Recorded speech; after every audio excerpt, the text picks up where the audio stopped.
¿Aló? ¿Aló? ¿Aló? ¿Sí?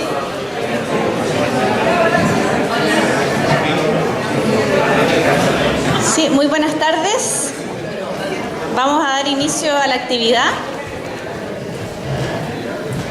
En nombre de la Facultad de Ciencias de la Universidad Austral de Chile y de Congreso Futuro Los Ríos, les damos la más cordial bienvenida a Encuentros con Ciencia, Tardes de Cultura, Cerveza y Conversación. Esta es una actividad gratuita de divulgación de la ciencia para la comunidad.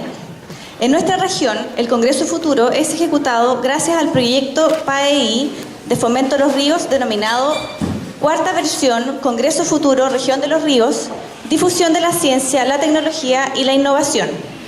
Y gracias al aporte en gestión y producción de la Universidad Austral de Chile y el Gobierno Regional de Los Ríos. Esta actividad cuenta con el respaldo del Senado de la República de Chile y diversas instituciones como Arauco, Hotel Naguilán, Diario Austral de la Región de Los Ríos, Seremi de Medio Ambiente de Los Ríos. Además, agradecemos como siempre al Club de la Unión y a la Radio Bio Bio por apoyarnos con la difusión. El objetivo de los encuentros con ciencia es crear un espacio para acercar la ciencia a la comunidad, sacar la ciencia de los espacios cerrados, ¿cierto?, de los laboratorios, y llevarlos a un espacio público en una actividad gratuita. Esta actividad, los encuentros con ciencia, los realizamos una vez al mes, acá en el Club de la Unión, con distintas temáticas de ciencia, y enviamos las invitaciones a quienes anotan en un listado que vamos a pasar más tarde.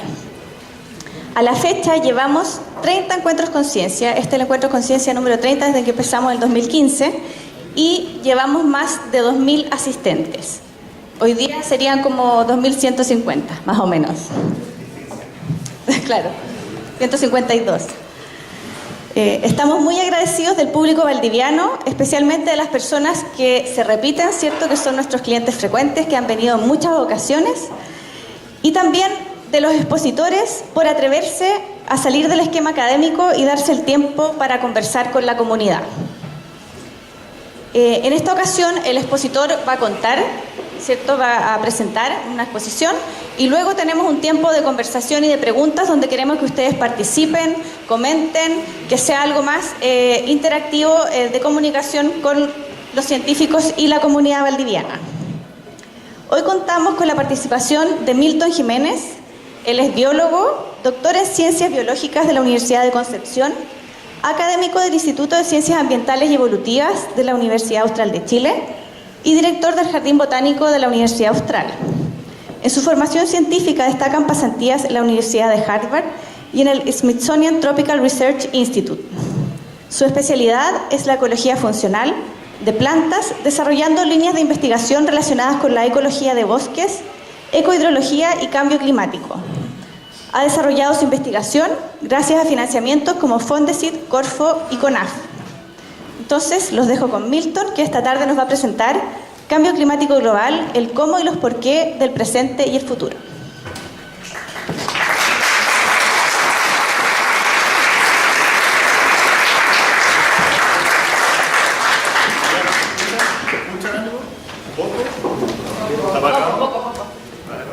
Está apagado. Aló, aló, ahí sí, gracias.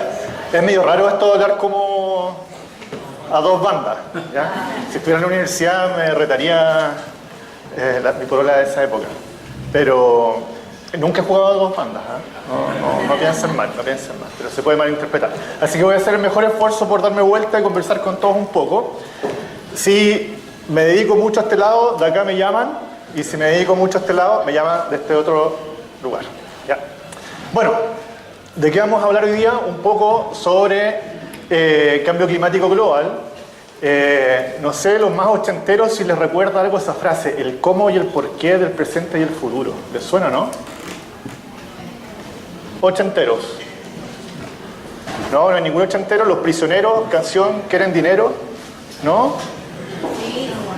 Sí, ya digan que sí nomás. Bueno, estaba tratando de pensar cómo ponerle la charla y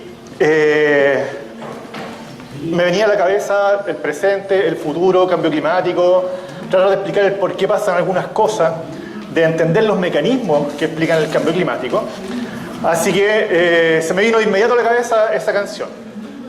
Y lo que vamos a hacer ahora, hoy día, es intentar justamente explicar cómo funciona el cambio climático, qué es, cómo actúa, cuáles son los mecanismos que hay detrás y algunas de las consecuencias que está teniendo a nivel planeta y por supuesto también a nivel local.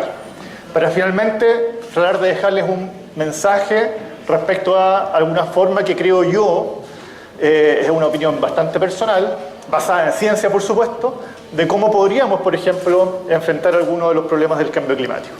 Ya me tomé la mitad del tiempo en esta introducción. Ok. Lo primero, y esto es muy importante, entender que el clima varía naturalmente, no es estático.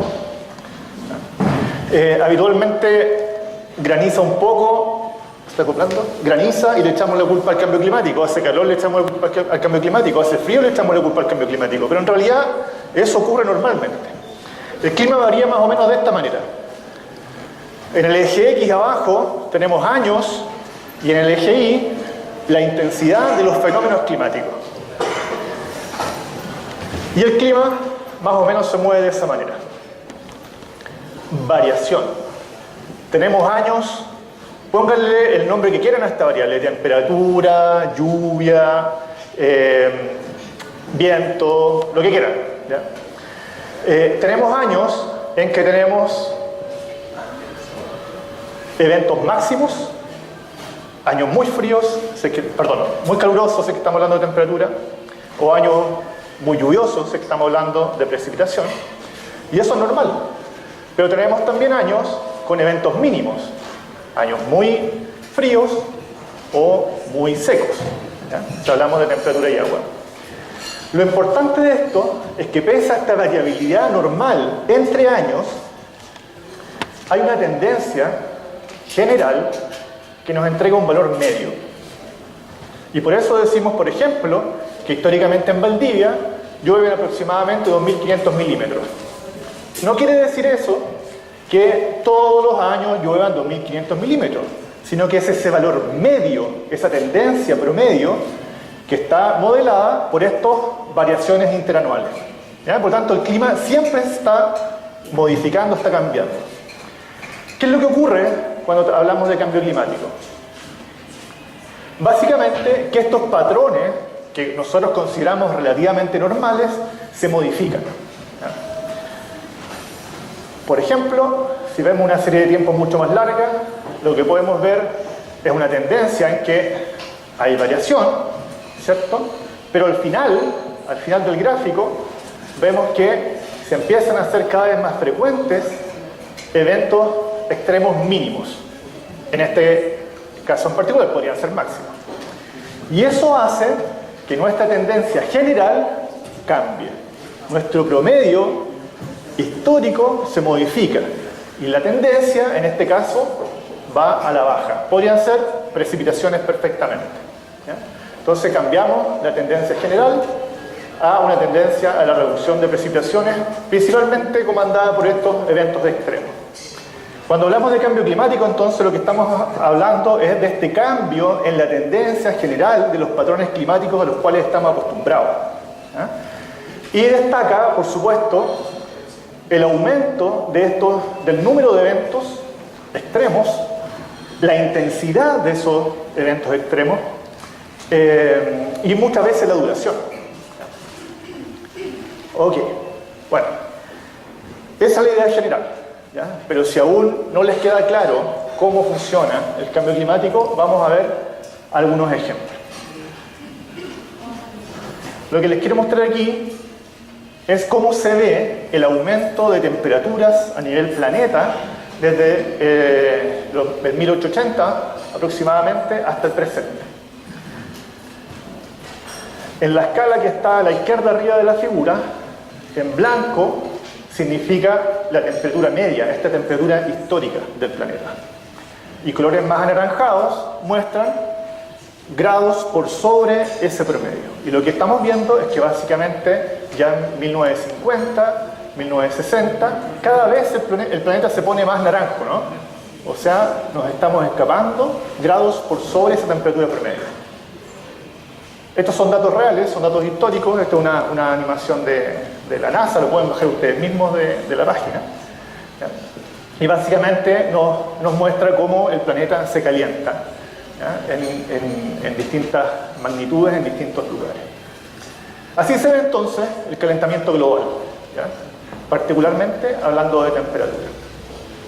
La pregunta entonces es, ¿por qué se está calentando la Tierra? Algo tiene que estar ocurriendo para que la Tierra se caliente y nos salgamos de estos promedios históricos. Bueno, esta simulación nos muestra más o menos algunas alternativas. Hay discusión aún entre, sobre todo los escépticos.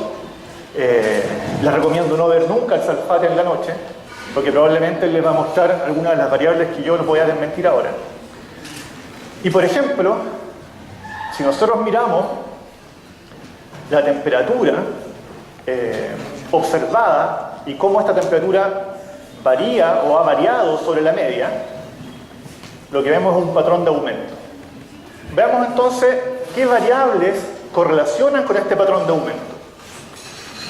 Estamos viendo ahí cambios de la órbita terrestre, no hay correlación. Por lo tanto, no tiene nada que ver con que la Tierra pueda cambiar medio grado su órbita. Con la radiación solar o tormentas solares, tampoco. No hay correlación entre el patrón de aumento de temperatura y fenómenos solares. ¿Qué viene ahora? Vulcanismo, tampoco. No hay una correlación entre el aumento de temperatura y el vulcanismo en la Tierra, pese a que hay variación entre años. Si miramos estas tres variables ambientales en general, en su conjunto, tampoco hay, ¿ya? No hay patrón. Veamos entonces, perdón, ahí está el promedio de estos fenómenos naturales. Ahora debería avanzar.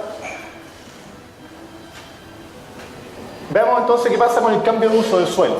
Ahí entra la deforestación, el crecimiento urbano, etc. No hay correlación entre cambio de uso del suelo y aumento de temperatura. Otra variable que se ha discutido, ¿cierto?, es el efecto del ozono, de la producción de ozono. Tampoco hay relación. Aerosoles, menos. Nos hemos dedicado como humanidad, nos comprometimos a reducir la producción de SFC, lo que hemos logrado, por supuesto, pero eso no correlaciona con el aumento de temperatura. Pero miremos ahora los gases de invernadero. Los gases de invernadero sí correlacionan muy bien con el aumento de temperatura observado.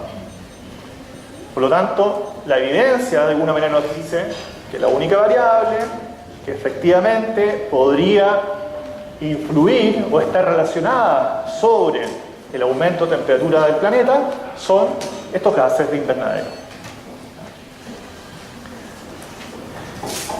¿Cómo funciona el sistema? Lo que ven ahí en la figura son los niveles de CO2 de la atmósfera de los últimos 400.000 años. Niveles de CO2 de la atmósfera. Como ustedes verán, esa línea que está al centro muestra un límite que nunca se ha sobrepasado. Sin embargo, a partir de 1950, después de la Revolución Industrial, los niveles de CO2 en la atmósfera han sobrepasado cualquier valor histórico. Lo vemos allá. Es una tasa de aumento nunca antes vista, sobre todo por la rapidez con la cual ha aumentado el CO2 en la atmósfera. Hoy día tenemos sobre las 400 partes por millón de CO2 en la atmósfera. Bueno, ¿y cuál es el problema del CO2 en la atmósfera? Nuestra Tierra, que está ahí representada en esa figura, tiene una atmósfera. Y esa atmósfera da estabilidad climática al planeta. Esa atmósfera es muy importante porque, a diferencia de otros planetas, permite la vida. Básicamente, la energía que ingresa a la Tierra del Sol, ahí está, llega a la Tierra, una parte se queda adentro, calienta la Tierra, ¿sí? Hay un efecto invernadero normal, por decirlo de alguna manera, y otra parte de la energía sale, se devuelve hacia la atmósfera. Bueno, con el aumento de los gases de invernadero, con el CO2 particularmente, hay otros gases también, lo que ocurre es que gran parte de la energía que debería salir de la Tierra y devolverse a la atmósfera en realidad se queda adentro. Y eso hace que la Tierra se caliente. Tal como ocurre en un invernadero en la casa de cualquiera de nosotros. Por lo tanto, lo que tenemos finalmente, perdón, me salté. Lo que tenemos finalmente es un efecto aumentado de la función natural que tiene la atmósfera sobre la Tierra de mantener el calor. ¿Ya? Y a eso llamamos entonces efecto invernadero. Bueno, dicho eso, y mostrando un poco, entendiendo cómo funciona el fenómeno, parece que esto es importante. ¿Ya? Como nunca, los países, o gran número de países en el planeta, se ha sentado a conversar respecto a este problema y hemos logrado ciertos acuerdos. Por ejemplo, en el caso del... ¿se escucha? ¿Sí? ¿Sí? ¿Nada? Ah, tiene música atrás. ¿Sí? ¿Se escucha? Ya, ok. Ya, entonces, voy a hablar fuerte para que escuchen. Les decía entonces que por fin, o por primera vez, los países se ponen de acuerdo de manera muy importante en términos medioambientales.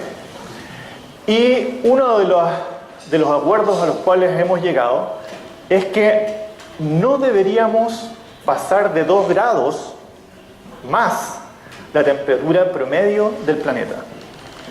En rigor, no deberíamos pasarlo de 1.5 grados, pero idealmente nunca cruzar los 2 grados. Se supone que pasamos los 2 grados y sería algo catastrófico. ¿Ya? Ese es el acuerdo. Ahora, uno podría decir, bueno, pero 2 grados no es nada, es muy poco. ¿Por qué tanto drama por 1.5 o 2 grados? ¿Qué es lo importante de eso? Si en Valdivia tenemos en el verano 25 grados, 27 grados, con suerte nos sacamos la chaqueta, ¿cierto? Y el problema en realidad no son las temperaturas moderadas, el problema son los extremos. Esta figura muestra más o menos cómo funciona. Pequeños cambios en las temperaturas promedio de la Tierra significa grandes cambios en los extremos. Si ven la figura desplazarse, un mínimo cambio en promedio significa grandes cambios en temperaturas extremas. Y ese es el problema. Que esos 2 grados de temperatura promedio planetario significan grandes variaciones climáticas. ¿Se acuerdan la figura que veíamos al principio? ¿Sí? Si modificamos esa media a 2 grados o 1.5, que es lo ideal, los extremos se agrandan. ¿Ya? Y esa es la complicación. Ejemplo de eso es, por ejemplo, valga la redundancia, es que esta figura es del año 2016.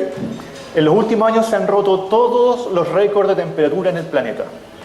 Temperaturas extremas nunca antes registradas, al menos instrumentalmente. Los puntos más oscuros significan sitios donde se han quebrado los récords históricos de temperatura. Y entre esos sitios más oscuros está Chile. No sé si recuerdan el año 2016, incluso el 15, en la zona de Chillán, Linares, incluso en los Andes, temperaturas por sobre 40 grados, 42 grados, 43 grados. Bueno, pasamos todos los récords históricos. ¿Ya? Efectivamente, entonces, las temperaturas extremas pasan a ser muy importantes. Resumiendo, lo que ocurre es que tenemos más CO2, eso genera entonces calentamiento a nivel planeta, y ese calentamiento a nivel planeta empuja, es el driver, es el conductor de lo que llamamos cambio climático. Cambio en los regímenes o estas variaciones que para nosotros que considerábamos normales, ahora se van hacia los extremos. ¿Sí? Tenemos eventos climáticos cada vez más intensos, más recurrentes. Eventos climáticos extremos, perdón. Ok. Y ahí viene la pregunta lógica. ¿Nos debe preocupar efectivamente los cambios en el clima es tan importante? Bueno, de repente uno dice, no está pasando mucho. Pero nuestra percepción no necesariamente debe ser o es cercana a la realidad, por varios motivos. Uno, porque al menos a nivel local hemos sido, no incapaces, pero hemos sido un poco lentos en entender los efectos reales del cambio climático sobre el territorio. Y muchos, a nivel global ahora, muchos de los efectos están ocurriendo muy lejos nuestro, ¿ya? Vamos a ver entonces algunos ejemplos. Bueno, el mensaje aquí, y no es por ser alarmista, esto no es una película sobre que se va a acabar el mundo, pero básicamente lo que coincide el mundo científico y los tomadores de decisiones es que el planeta no va a ser nunca más como lo conocemos. Veamos algunos ejemplos. Bueno, es muy conocido para nosotros, y esto está ocurriendo en todo el planeta, los cambios en los regímenes de lluvia, ¿ya? Particularmente para Chile la sequía ha sido muy importante, pero en otros lugares son muy pocos en realidad, pero sí ha ocurrido que en otros lugares han aumentado las precipitaciones. Y así como hemos tenido sequía, o como hay sequías en el planeta, también ocurren inundaciones, producto de este cambio en el régimen de lluvia. El derretimiento de los hielos, que es algo que uno suele escuchar principalmente asociado a los glaciares. Veamos una figura de la Antártida a partir del año 2002 y cómo ha ido perdiendo masa de hielo en distintos lugares. Estamos hablando de casi 2.000 gigatoneladas anuales de pérdida de hielo, ¿ya? Y es muy importante el hielo de la Antártida porque ese es hielo continental. Y ese hielo se transforma en agua y esa agua se va a los océanos y los océanos entonces aumentan de nivel o cambian la salinidad. Siguiente. Bueno, así como en la Antártida se están derritiendo los hielos, también en el hemisferio norte. Y eso ha llevado, aunque uno no lo crea, a cambios incluso de nivel cultural. Lo que muestra esta figura básicamente es cómo los esquimales han modificado sus costumbres en términos de relaciones comunitarias y comerciales. Ustedes dirán, ¿qué tiene que ver esto con el cambio climático? Bueno, básicamente el deshielo del hemisferio norte ha hecho o ha modificado las rutas de muchos mamíferos marinos que son migratorios. Y los esquimales se abastecen de carne, se alimentan de esos mamíferos marinos. Por lo tanto, hoy día, estos mamíferos marinos no están donde habitualmente están y los esquimales tienen que, o han dejado de cazar en grupos. Ellos tenían un trabajo, o habitualmente su costumbre es salir a cazar en grupos y repartir lo que cazan. Y lo han modificado porque las comunidades se han disgregado, se han separado. Y lo que están haciendo es cazar individualmente y están vendiendo esa carne y con ese dinero del fondo comprando alimentos procesados. Por lo tanto, están pasando de modificar sus costumbres ancestrales que son de tipo cooperativista a básicamente capitalista, ¿ya? Producto de la modificación de las rutas migratorias de estos mamíferos marinos. El alza al nivel del mar, uno dice de repente, oye, pero medio metro, 60 centímetros, 30 centímetros, no es tanto. Bueno, eso si es que tenemos una costa con una buena pendiente. Pero hay muchos lugares del mundo en que la costa no tiene esa buena pendiente.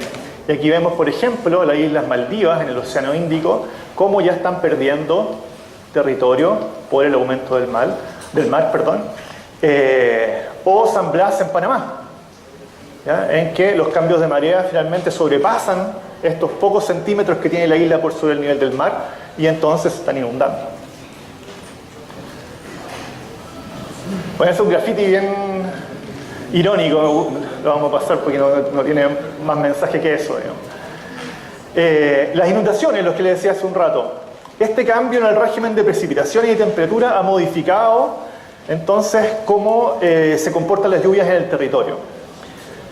En este caso, esta figura, lo que vemos es que básicamente en los Himalayas está precipitando menos nieve y por lo tanto esa agua ahora cae no sólida, sino que cae en forma líquida. Al caer en forma líquida, crecen los ríos, donde antes no crecían, generando inundaciones. ¿Les suena eso, no? Aquí estamos hablando de Pakistán. ¿Les suena? Santiago. Santiago y un poquito más al norte, ¿no? Los aluviones del norte, de hace un par de años, básicamente funcionaron bajo ese mismo mecanismo. La isoterma sube, por lo tanto ya no neva tan abajo, sino que ahora esa nieve cae en forma de agua, crecen los ríos y se llevan poblados y ciudades. No es que esté lloviendo más, sino que está precipitando de manera diferente. Efectos también sobre la población humana de manera directa. En esta fotografía es de Somalia. La sequía ha generado grandes migraciones de pueblos completos en busca de agua para beber y para sus animales. Hoy día hablamos por primera vez de los migrantes ambientales o los refugiados ambientales. Principalmente en el hemisferio norte se ha registrado también eventos en términos de pérdida de biodiversidad asociados a mortalidad masiva de árboles. Estas imágenes que ven aquí, todos esos árboles secos han muerto producto de sequía. Y ustedes dirán, ¿tanto árbol? En realidad esa foto no refleja lo que sí ha ocurrido. Por ejemplo, aquí hay un dato en California. Entre el 2016 y 2017 van 36 millones de árboles muertos, producto de la sequía. Si partimos contando del 2010, son 102 millones de árboles muertos repartidos en 3 millones de hectáreas. Es tan importante la mortalidad masiva de árboles en el hemisferio norte que incluso el Servicio Forestal norteamericano ha permitido a los leñadores que se metan al bosque y saquen toda la leña seca. Porque es mejor la intervención de los leñadores y sacar esa madera seca, esa leña seca, que esa leña se prenda y se transforme finalmente en combustible y la catástrofe ambiental pasaría a ser mucho mayor. Algo de eso ya se ha visto. Los últimos incendios de California de la temporada pasada. Por supuesto, temperaturas altas, sequía prolongada, pero además tenemos mucho combustible en los bosques. Desabastecimiento de agua, lo conocemos muy bien. Si bien en Valdivia no tenemos el problema porque en la casa abrimos la llave y sale agüita, ¿cierto? Que viene de Yancagua, del río. En realidad, en muchos lugares, en muchos sectores rurales de Chile y también de esta región, hay problemas de abastecimiento. Y hoy en día se reparte agua en camiones aljibes porque los pozos están secos. Ya vamos a ver que no solo es efecto del cambio climático, sino que también hay un poco de responsabilidad nuestra. Bueno, aterrizando estos fenómenos a nivel global, a lo que está pasando en el país, les quiero mostrar algunos pequeños datos de cosas que hemos observado. Me imagino que habrán escuchado hablar de araucaria y esta enfermedad extraña que la está afectando hace algunos años. Hay varias versiones. La CONAF dice que es un hongo. Hay algunos colegas que han encontrado algunos insectos atacando. Hay no mucha claridad sobre el patógeno en particular que la está afectando. Sin embargo, nosotros en el laboratorio llevamos ya varios años trabajando con el impacto del cambio climático en el bosque y teníamos una idea no muy loca que tenía que ver con un fenómeno que está ocurriendo en muchos lugares del mundo y que explica estas muertes masivas de árboles, que se llama carbon starvation o régimen de hambre, que básicamente significa que la planta bajo sequía cierra los estomas son esos poros que hay en las hojas y por donde toman CO2 desde la atmósfera para hacer fotosíntesis y fabrican su propio alimento. Las plantas son autótrofos, no como nosotros que comemos un sangurucho, las plantas no comen nada. ¿Ya? Las plantas fabrican su propio alimento, fabrican azúcares. Entonces cierran los estomas para evitar deshidratarse, pero no pueden tomar CO2 de la atmósfera y por lo tanto no pueden fabricar su propio alimento. Esa es nuestra hipótesis. ¿ya? Y para ver si efectivamente las araucarias tenían algún problema, bueno, hay más fotos de cómo se ven las araucarias enfermas. Fuimos al Parque Nacional Conguillío y comparamos estas araucarias que estaban enfermas con otras que estaban sanas.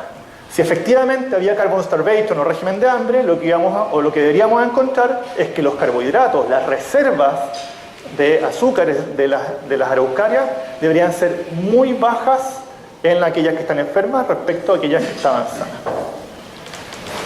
Ahí están uno de los monos, no voy a entrar en detalle, pero aquí hay uno de los resultados que básicamente nos muestran, ahí donde dice starch, eso es almidón, que es la reserva por excelencia de las plantas, y vemos que hay diferencias significativas en verde, araucarias sanas, y en el color ladrillo, araucarias enfermas. ¿Ya? Sanas, no se ve con la luz, sanas versus enfermas. Y efectivamente, los niveles de carbohidratos están muy por debajo de aquellas araucarias sanas. ¿Qué tan malo es eso? No teníamos idea porque nunca lo habíamos hecho, nunca habíamos monitoreado araucaria y por lo tanto no sabíamos cuáles eran los valores históricos de una araucaria sana. Comparémoslo entonces con otros árboles. En el caso de araucaria, para que no se olviden de este valor, las reservas estaban disminuidas entre un 2 a un 6%.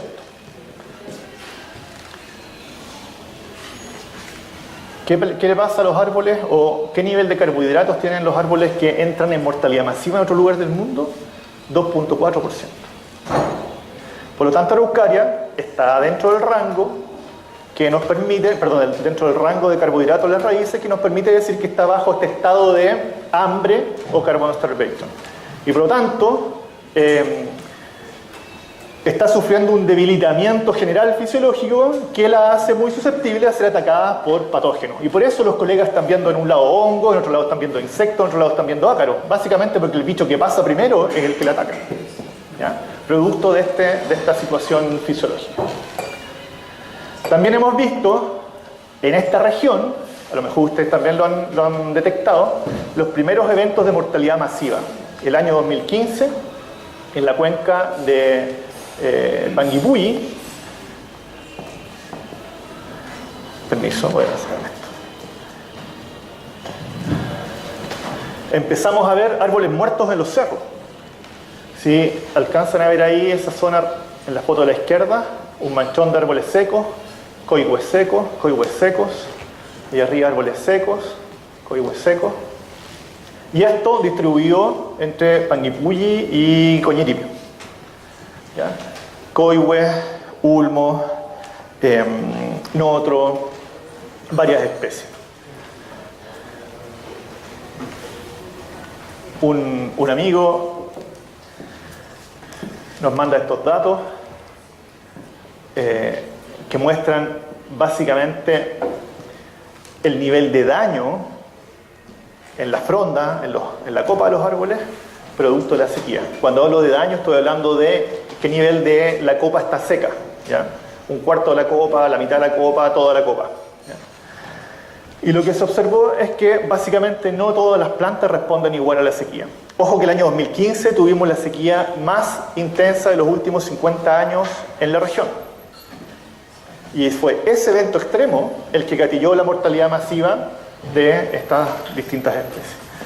Y vemos, por ejemplo, que en Botrytis coccineum, que es el notro, y la Fucsia magallánica, que es el chilco, los dos primeros de la izquierda, sufrieron los mayores niveles de daño en promedio. Y hay otras especies que le pasó muy poco, ¿ya? Como el arrayán y el maqui, ¿ya? Pero básicamente el mensaje es que no todas las especies responden iguales y que básicamente podríamos esperar en el futuro, frente a la repetición de estos eventos climáticos extremos, que se repita mortalidad masiva principalmente de aquellas especies que ahora mostraron mayor nivel de daño. Lo que muestra este gráfico es que además es importante para explicar la muerte o el daño de estos árboles dónde se encontraban los árboles. A ver, miren aquí en la imagen de la izquierda arriba, Eucripha cordifolia es el ulmo. Es el ulmo. Y en el eje X abajo tenemos la profundidad del suelo. ¿Ya? Lo que nos dice esa figura, que en suelos más delgados, suelos más pequeños, acá, la probabilidad de sufrir daño en un 100% es mayor. Por lo tanto, no importa, o sea, es muy importante dónde están las plantas. Si la planta está en suelos profundos, prácticamente no sufre daño. Pero si están en suelos delgados, el daño es importante. Además, es importante la exposición de la planta. Si la planta está mirando hacia el este, hacia el norte, hacia el sur, también aumenta sus probabilidades de daño. Cada color, cada curva de color distinto muestra una exposición diferente. Y las plantas que están principalmente hacia el norte o hacia el cenit, que eso quiere decir en un terreno plano, también tienen mayor probabilidad de sufrir daño. De alguna manera vamos entendiendo por qué se están muriendo o qué variables afectan la mortalidad de algunas especies, pero además esta información nos sirve mucho para planificar el futuro, porque hoy en día se habla de reforestar cuencas para recuperar los servicios ecosistémicos, como por ejemplo agua. Pero ¿será lógico, si todos los modelos climáticos me dicen que estos eventos extremos se van a repetir en el futuro cada vez más frecuentemente, que yo plante, por ejemplo, en suelos degradados, en suelos delgados? Estamos acostumbrados a hacer reforestación en suelos degradados porque evitamos la erosión, y es muy lógico. Pero hoy en día, con esta información, nos podemos dar cuenta que corremos un riesgo. Y es que si yo planto, reforesto una cuenca muy degradada, con suelos muy delgados, corro el riesgo de que frente a un evento climático extremo se me mueran todos los árboles que yo planté. Por lo tanto, tenemos que empezar a pensar de una manera distinta el futuro bajo escenarios de variabilidad climática. ¿Ya? La variabilidad climática tiene que ser hoy en día un elemento a considerar para nuestra planificación, al menos en este contexto de restauración o manejo de bosque. Bueno, en Chile probablemente la sequía, dentro de todos los fenómenos que les mostraba hace un rato, es uno de los fenómenos de mayor impacto. Y veamos algunos números. En la figura de más a la izquierda, cada punto representa una estación meteorológica.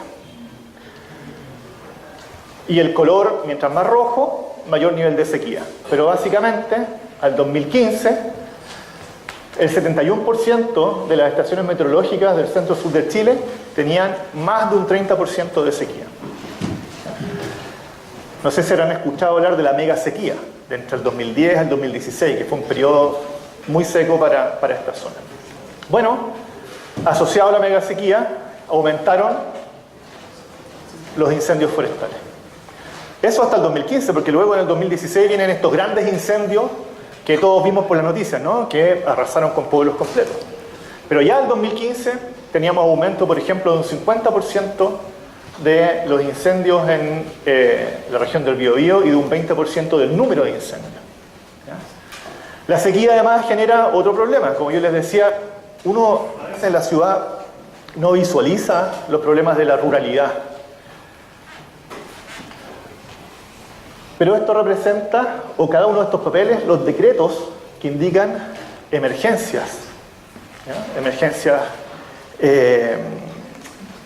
sanitarias, básicamente, por ausencia de agua, ¿ya? En el territorio. Y, por ejemplo, la región del Biobío gastó a esa fecha 18.431 millones de pesos en repartir agua en camiones aljibe. Estamos hablando de cifras de dinero enormes. La novena región, 1.120, nosotros dábamos por los 1.900, y así, prácticamente en todo Chile se está normalizando la sequía como una situación cotidiana del territorio. Bueno, cuando yo les preguntaba si nos debemos preocupar, yo creo que sí, porque todos los modelos, aquí particularmente hay uno, indican que estos fenómenos se van a seguir intensificando en el planeta. Y si miran esta zona de Sudamérica, centro-sur de Chile, muestra una reducción de más de un 30% de las precipitaciones en los próximos 50 a 100 años. Por lo tanto, la sequía que hoy día vemos que está generando efectos importantes va a ser en el futuro cercano más importante aún. Bueno, de ahí nacen un montón de preguntas que tienen que ver justamente con el territorio. ¿Cómo enfrentamos esto como país, como comuna, como planeta, como persona en la casa? Y así tiene unas preguntas al voleo, no pretendo contestarlas en ningún caso, pero nos podríamos preguntar frente a estos escenarios, por ejemplo, ¿cómo sustentamos la producción agrícola? Cuando para Chile es una actividad económica súper importante. Para esta región, la producción lechera es muy importante, y la producción lechera es una de las actividades económicas que más agua gasta. ¿Cómo nos resguardamos de la mayor frecuencia y magnitud de los incendios? ¿Han pensado alguna vez dónde se planta? Porque en realidad lo que se quema y lo peligroso, lo que hemos visto, son las plantaciones de eucaliptus y de pino.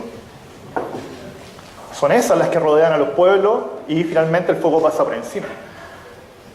¿Creen ustedes que hay acaso en el territorio planificación territorial de dónde plantar y dónde no? No tengo nada en contra de los pinos y eucaliptos, ¿ya? No sacan una falsa idea. Simplemente estoy cuestionando, ¿ya? Simplemente estoy cuestionando. ¿Dónde plantamos? No tenemos planificación territorial. Hoy día esa decisión la toma el mercado, no la tomamos nosotros. El que tiene lucas, compra un terreno, puede ser al lado de mi casa y le puede poner todos los eucaliptos que quiera. Así de simple. Si eso se prende y se lleva a mi casa, bueno, el mercado dijo que se podía hacer. ¿Cómo aseguramos el abastecimiento de agua para las personas? Aquí cerca, en la costa valdiviana, hay problemas de abastecimiento todos los años. Aumenta la demanda porque llegan muchos turistas. ¿Hay turistas aquí? ¿Puedo hablar más de los turistas? No. Aumenta la demanda de agua en Curiñanco, en Niebla, en Corral, en Torobayo. Aumenta la demanda de agua. Y en el verano no llueve, o llueve muy poco, o cada vez menos. Por lo tanto, tenemos más demanda, pero menos disponibilidad de agua. ¿Cómo aseguramos el abastecimiento? ¿Ya? Entonces yo les quiero mostrar ahora un poco, más adelante, no al tiro, una idea de cómo podríamos incorporar planificación en el territorio para asegurar de alguna manera algo de abastecimiento. Después de hacerme estas preguntas, yo me agarraba la cabeza, igual que en el cuadro, decía, bueno, ¿cuál es el mensaje? ¿Qué les puedo decir a los que vayan a ver la charla? No se me ocurre otra cosa, ¿ya? Pero bueno, insisto, no es por ser alarmista, pero básicamente la evidencia nos dice que hay que juntar agua, ¿ya? Porque cada vez va a haber menos agua, más demanda y menos agua disponible. Ahora, para enfrentar este problema hay dos formas, en términos muy generales, ¿ya? Y unas son acciones de mitigación y otras son acciones de adaptación. Seguramente las han escuchado ambas. Cuando hablamos de mitigación estamos hablando de acciones que buscan disminuir, retrasar o revertir el cambio climático. Como por ejemplo, reducir las emisiones de CO2 para no intensificar el cambio climático. Eso es mitigación. Pero cuando hablamos de adaptación, estamos hablando de acciones que buscan hacer frente a los efectos del cambio climático. Como por ejemplo, juntar agua, ¿ya? Entonces hay que diferenciar mitigación de adaptación. ¿Por qué hago esta salvedad? Porque nosotros tenemos un plan de acción nacional de cambio climático. Han aparecido planes sectoriales, hoy en día se está empezando a discutir una ley de cambio climático. Me gustaría pronto saber efectivamente hacia dónde va esa ley y cuál es el marco regulatorio que nos va a entregar. Pero en la práctica lo que tenemos es una idea general, ¿ya? Un plan de acción de cambio climático. Y ese plan de acción habla, por ejemplo, de la reforestación como principal acción de mitigación. ¿Se acuerdan de mitigación? Reducir las emisiones, ¿cierto? Para reducir el CO2. Perfecto. Pero yo echo un poco de menos las acciones de adaptación, ¿ya? No estoy diciendo que no hayan, pero creo que son muy puntuales, muy localizadas, ¿ya? Creo que nos estamos quedando un poco atrás. Les quiero mostrar esta figura, una figura que viene ahora, para explicarles por qué la reforestación es tan importante para mitigar los efectos del cambio climático. Perdón, mitigar el cambio climático. Aquí viene. Para variar, la NASA nos entrega esta modelación bien interesante. Fíjense, por favor, en colores naranjos, anaranjados. Representa niveles altos de CO2 en la atmósfera. Azules, niveles bajos, la media. Y cuando es transparente, es el valor promedio de CO2 en la atmósfera. Estamos mirando el hemisferio norte. Durante el invierno en el hemisferio norte hay mucho CO2 en la atmósfera, por sobre la media. Sigue avanzando el año. Seguimos con alto CO2 en el hemisferio norte. En el hemisferio sur, poco, muy poco, bajo la media. Y empieza a llegar la primavera del hemisferio norte. Y ahora se empieza a hacer entonces más transparente. Ya no hay tanto CO2 en la atmósfera en la primavera. Y en el verano, menos. Incluso hay unos tonos azules por ahí, por debajo de la media. ¿Por qué creen ustedes que entre una estación y otra cambian tanto los niveles de CO2 en el hemisferio norte?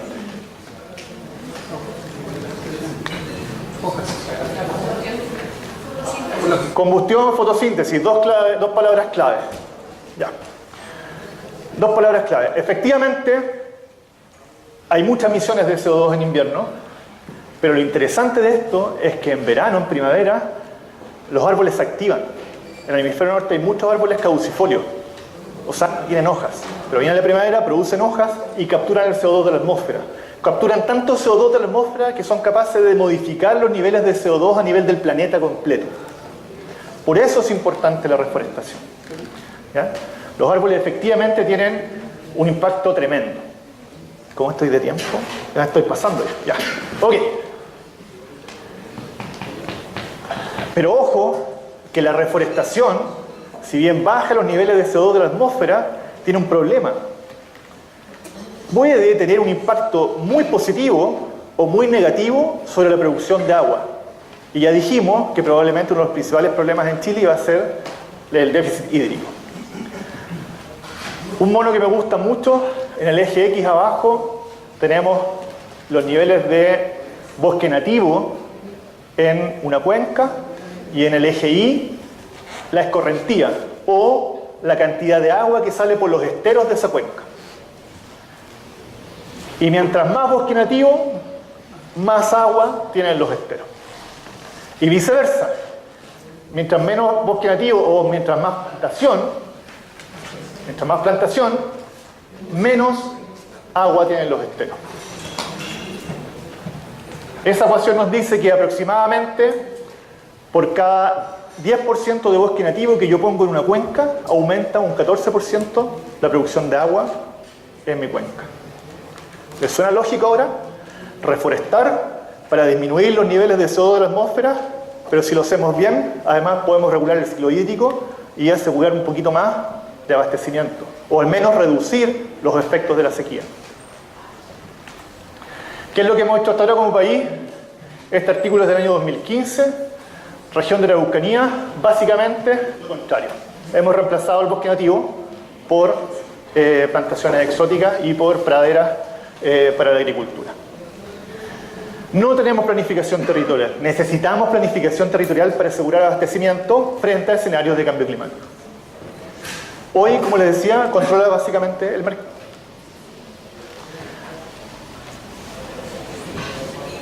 Voy a saltar esa.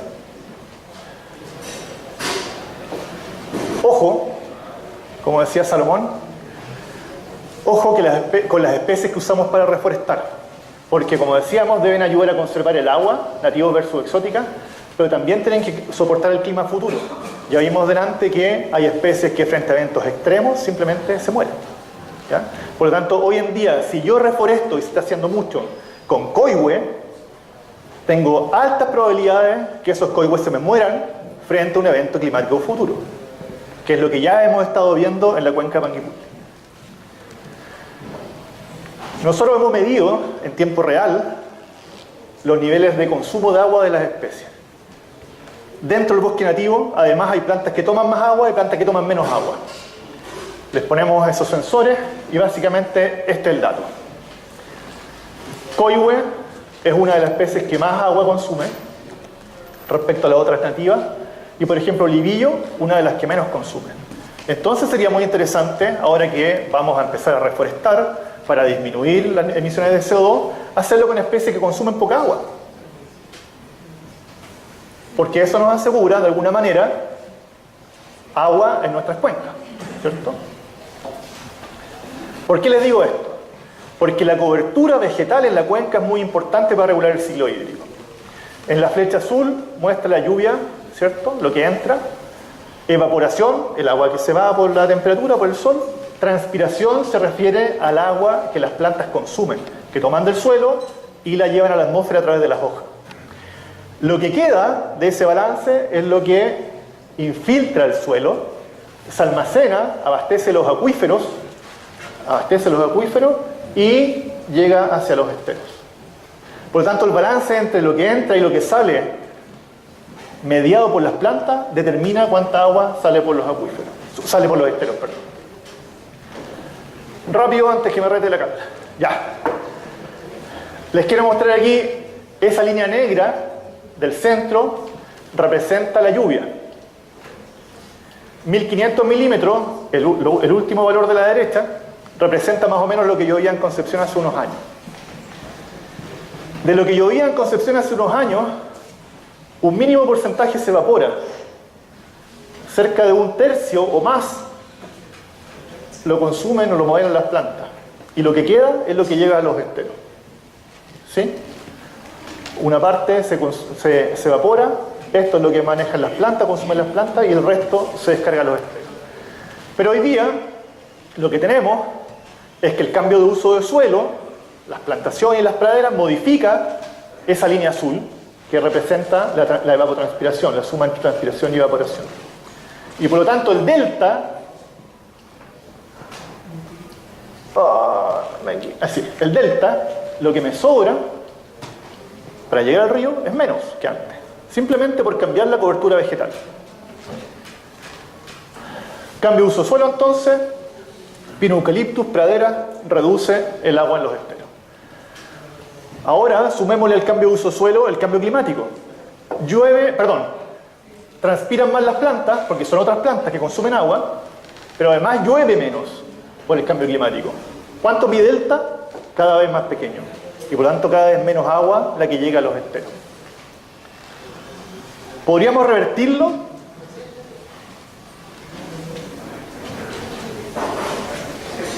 O por lo menos modularlo. Podríamos, ¿cierto? Podríamos, por ejemplo, va a llover menos sí o sí porque el cambio climático viene aún más intenso. Pero lo que podemos hacer es bajar la línea azul, modificando la cobertura vegetal de las cuencas. Bajamos esta línea azul, menos consumo de agua por las plantas, que es importante tener las plantas, no quiere decir que no hayan plantas en la cuenca, las plantas son las que generan físicamente las condiciones para retener agua. Pero ponemos plantas que consuman menos agua y por lo tanto tengo un delta un poco mayor. Y podría entonces, con esta acción, reducir un poco los efectos de la sequía. Hoy día tenemos paisajes fragmentados sin planificación de uso. Hay que empezar a pensar bajo escenarios de clima cambiante. Tenemos que planificar cómo usamos el territorio. Algunas filosofadas en el fondo. Hoy estamos generando importantes acciones de mitigación, pero tenemos poca capacidad aún de adaptación. El abastecimiento de agua para las ciudades depende de lo que pasa en los ecosistemas naturales. Nosotros no nos involucramos como citadinos con lo que pasa en nuestro entorno y deberíamos decidir lo que pasa en nuestro entorno porque nos afecta directamente, sobre todo bajo clima cambiante. Perdón. Y el mensaje final es que en realidad, cuando uno habla de planificación en el uso del territorio, esto nos llama a cooperar entre nosotros, no a competir. Esto no puede ser mediado por el mercado. Tiene que ser mediado por el criterio común. ¿Qué es más importante? ¿Asegurar el abastecimiento de agua para las personas? No lo sé. ¿Es más importante asegurar una determinada actividad económica? Seguramente sí, si tenemos que vivir, tenemos que producir. Pero ¿cómo logramos el equilibrio? ¿Cómo conversamos entre los actores?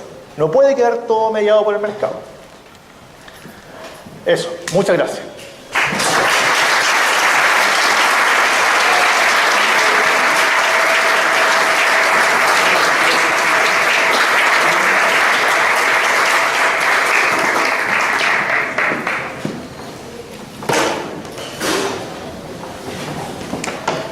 Tenemos tiempo para preguntas. Les voy a pedir, por favor, si podemos usar el micrófono para las preguntas, para que puedan escuchar de los dos lados y podamos, además, registrarlo en la grabación. ¿Sí? Acá hay preguntas. Vamos a ir turnando en ambos lados, ¿ya? Vamos levantando la mano, Felipe. Aquí está con el micrófono. A ver, ¿se escucha bien? Sí. Señor profesor. ¿Dónde? No lo veo. Aquí no se preocupe. Escuche para acá nomás. Allá, listo. Mira, he leído bastante todo este tema y creo que es un resumen que todos los seres humanos de esta sociedad del siglo XXI vemos que la mayoría de las cosas en esta tierra se dirimen todo por la parte económica. Vemos que los grandes grupos económicos, por más que hablan, no están haciendo los cambios necesarios y no los quieren hacer. Ahora, yo me pregunto un poco más la tendencia de saber, así como el hombre en su desarrollo universal ha tenido siempre que terminar peleando guerras, para poder lograr un propósito que normalmente es el común o el que tiene mayor fuerza, y justamente la gente que somos nosotros los que estamos abajo, respecto a la élite económicas, políticas. ¿Es posible que todo esto termine como todas las cosas en la Tierra, en una guerra, no sé de qué tipo, pero porque el cambio no lo veo en la gente, en los grandes líderes, no veo ningún cambio, todo esto que es algo tan real, lo estamos viendo, no necesitamos ni siquiera estadística a lo mejor, porque está todo viéndose de forma diaria totalmente. La pregunta mía un poquito es a preguntar un poco el análisis que hagamos de esto, a que terminaremos peleándonos como ser humano, una civilización contra otra para poder ganarnos el agua, o no sé, la comida, porque no sé, es mi visión, o es posible que hayan, no sé, científicos que creen no sé qué cosa y produzcan un milagro en esta tierra para que se pueda controlar el cambio climático. Ese es más o menos como pregunta análisis. Bueno, yo creo que no, Yo creo que no. Así rápidamente, porque en realidad podríamos filosofar una semana sobre el tema. Pero hoy en día, por ejemplo, ya tenemos tecnologías para desalinizar el agua de manera mucho más barata, para consumo, por ejemplo. Sin embargo, hay lugares en el mundo en que definitivamente son territorios muy grandes que podrían quedarse con muy poca agua. Y eso va a generar migraciones y probablemente va a generar refugiados y eso va a generar conflicto. Yo no sé si efectivamente va a haber una guerra o no, pero lo que sí creo es que bajo los paradigmas económicos de hoy, es muy probable que tengamos conflictos importantes. Cuando el otro día escuchaba en la radio, en el auto, hablaban justamente sobre el tema del agua, y uno de los periodistas decía, oye, pero es que si yo dejo la llave abierta porque yo pago el agua. Básicamente, y tiene razón desde un contexto capitalista en el fondo, ¿cierto? Si tengo lucas, yo pago por mi agua. Pero es súper egoísta porque finalmente no está mirando lo que yo les decía hace un rato, la ruralidad, por ejemplo. ¿De dónde viene esa agua? Alguien se está quedando sin agua en un momento en que la demanda, o en el momento que la demanda exceda el agua disponible. Entonces, tiene que haber un poco, creo yo, de sentido común, de cooperación, de volverse un poco más humanistas y no tan capitalistas en el uso de los recursos. O sea, lo primero que a mí se me viene a la cabeza es que nosotros tenemos poder a través del voto, ¿cierto? Que hoy en día suena un poco hasta utópico y a algunos les podría dar hasta risa, pero básicamente para los próximos años no es sostenible la idea de que el agua siga bajo un régimen privado en Chile, por ejemplo, cuando cada vez está siendo más escasa. Entonces, bueno, ahí hay cosas que nosotros podemos hacer, nuestros representantes tienen que hacer. Sí. Hola. Hola Milton, un gusto, profesor. La pregunta yo creo que ya en parte la contestaste, pero quiero insistir respecto a lo que tú decías de la desplanificación que existe en Chile respecto a este tema. Que las normativas que tenemos, las normativas duras que tenemos normalmente son bastante mercantilistas y como tú dices, que tiene más no puede comprar y el otro queda mirando, sobre todo con los temas del agua, es un tema que lo estamos viendo.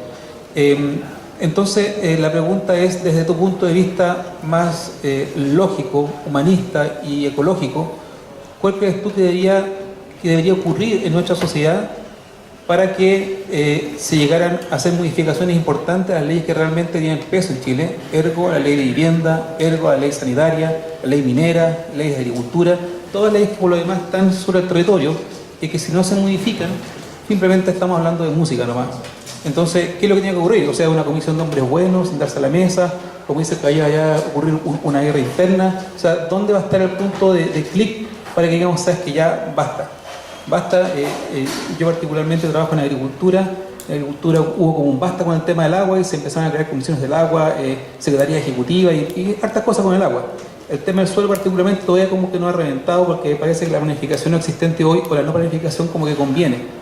Pero va a tener que reventar en algún momento porque esto ya está ya sobre nosotros. Entonces, la pregunta es eso, desde tu punto de vista, ¿qué es lo que debería ocurrir según tú lo más lógico y científico para que esto diga, sí, hagamos algo al respecto? El empoderamiento de la ciudadanía. O sea, hoy en día lamentablemente el conocimiento respecto al cambio climático está quedando en un grupo muy acotado. Todos escuchamos hablar del cambio climático, pero el cambio climático se ve o se estudia en el currículum escolar recién en la enseñanza media. ¿Te fijas? Entonces yo le hablo a un chico de cuarto medio, de tercero medio del cambio climático y recién ha tenido un par de horas en el colegio respecto a ese tema. Entonces, ¿cómo podemos esperar que el ciudadano común y corriente esté empoderado, exija sus derechos, se movilice, haga acciones en su casa, cambie su actitud, innove, si básicamente no sabe lo que está pasando? Entonces a mí me parece que tiene que haber un empoderamiento que nace desde la educación. Por eso este tipo de actividades es súper importante. Es súper importante el trabajo que hace Explora, por ejemplo, con los niños en los colegios. Y desde ahí, desde el empoderamiento, finalmente generar acciones. Y que tienen que ver desde acciones políticas, cuáles son nuestros gobernantes, quiénes vamos a poner a la cabeza de esto para que nos asegure un futuro medianamente decente. A lo mejor no nosotros, pero sí a nuestros hijos, que mi hijo tiene 10 años. Él va a llegar probablemente al 2100 sin ningún problema. Y él va a ver esos escenarios climáticos catastróficos que hoy día se proyectan, él los va a vivir. ¿Okay? Entonces, yo creo que tiene que generarse un empoderamiento ciudadano basado en educación. Y desde ahí entonces movilizar desde la política hasta las acciones cotidianas de la casa. ¿Sí? Creo que no hay otra forma. Digamos, como les decía, si no hay una convergencia del ciudadano sobre esta problemática, difícilmente vamos a poder avanzar. No se lo podemos dejar a un grupo particular. Tenemos que ser todos quienes nos subimos al mismo barco. Acá. Gracias, profesor, por esta interesante charla. Un comentario y una pregunta. El comentario es con respecto a también conocer que más o menos la mitad de este CO2 también está siendo reciclado en el océano. O sea, las plantas, los árboles hacen una mitad y la otra mitad, o sea, solo para que todos los invitados acá lo consideren. Y la pregunta es con respecto al... Te hablo de estas plantaciones, plantas exóticas, estos bosques, estas forestales, cuánto que el efecto del eucalipto, o sea, en el caso del eucalipto, consumen mayor cantidad de agua. ¿Hay algún estudio acá en Chile que diga cuál es el real efecto de las plantaciones forestales sobre la sequía? Sí, de hecho me salté esa diapo, te la muestro. Me salté esa diapo. Bueno, una era la que yo mencionaba, que 10% más de bosque nativo significa un 14% más de agua. En el fondo hay un efecto directo de la cobertura.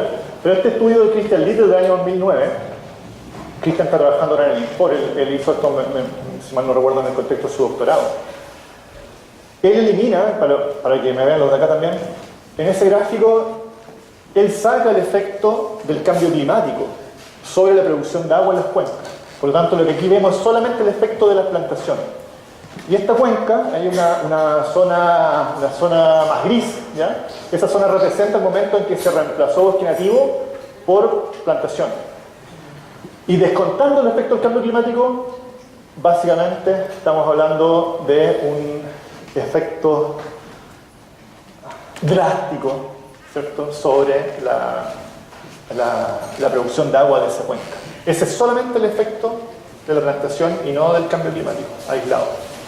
Y si quieren ver números, no lo dije, no me iba rápido, pero aquí está el dato. Nosotros lo calculamos. 1 hectárea de bosque nativo, esto está calculado aquí en Valdivia, en la reserva costera valdiviana, ¿ya?, en esa zona. 1 hectárea de bosque nativo consume 1.656 litros de agua al día. Y al frente, en el mismo cerro, 1 hectárea de Eucalyptus globulus consume 6.750 litros al día. Eso medido con instrumentos, como yo les mostraba. Entonces estamos hablando de 4 veces más consumo de agua. Entonces, ahí viene de nuevo esto de planificar dónde ponemos una cosa y dónde ponemos otra.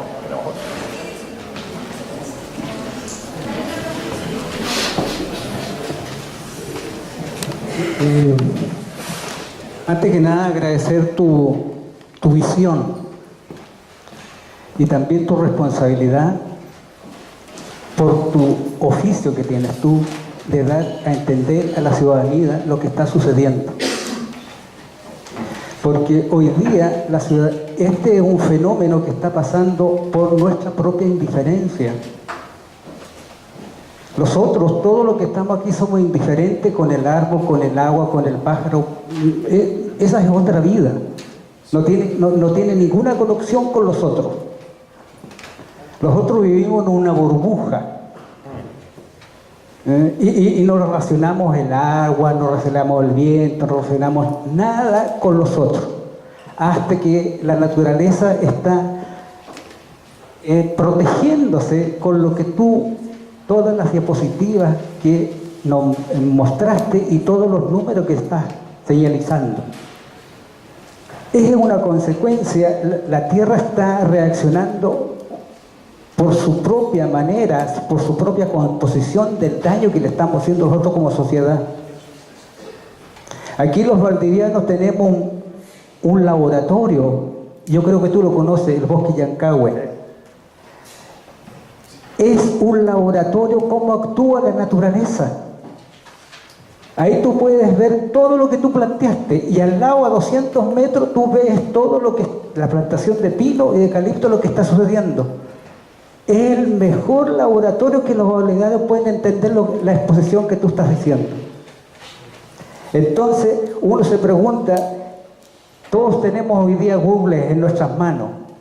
Vean Google toda la plantación de pino que hay desde Chiloé hasta Concepción. Y ahí se van a dar cuenta el fenómeno que está pasando. Si esta cosa no es al azar. Estas son cosas que nosotros estamos ocasionando, pero somos inconscientes de lo que estamos haciendo.